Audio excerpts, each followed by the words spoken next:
టడటడాన్. అమ్మా కటింగ్ ఎట్లున్నది? అదేం కటింగ్ మునింద్రా ఓల్రాని కటింగ్ తీసింది అంత బిత్తిరి బిత్తిరి బింగి బింగి మునింద్రా అమ్మాయి స్టైలే నీకేం తెలుసే?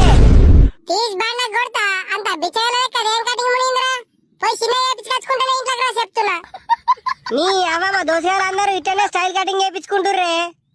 ఆ కటింగ్ చల్లగుండా మళ్ళా 2 రోజులు ఆగల పెరుగుతాయిరా అదేం కటింగ్ మునింద్రా సప్పుడాగా గుండు చేపించుకోరా అయిపోతది ఆ కటింగ్ చేసుట్లా ముఖమన్న కూడా బుద్ధి అవుతున్నదా అర కొంచెమన్నా డాడీ మమ్మీకి నువ్వనే చెప్పారే కటింగ్ చిన్నగా చేయించుకోమంటున్నదే. అరే పొడా అది ఏం కటింగ్ రా? ఆడోళ్ళ లెక్క జడలేసుకుంటావేంద్రా గట్ల తీపించుకున్నావు కటింగు? డాడీ ఇది మస్తు ఫేమస్ కటింగే 2020 ఇదే ఫేమస్ అవుతున్నదే. అరే నాని నా మాటిన్రా చిన్న చేపించుకోగలరా? చేయాలి నేను చేసుకోలే డాడీ. మా దోసగాళ్ళందరూ స్టైల్ కటింగ్ చేయించుకుంటున్నారు, నేనేమో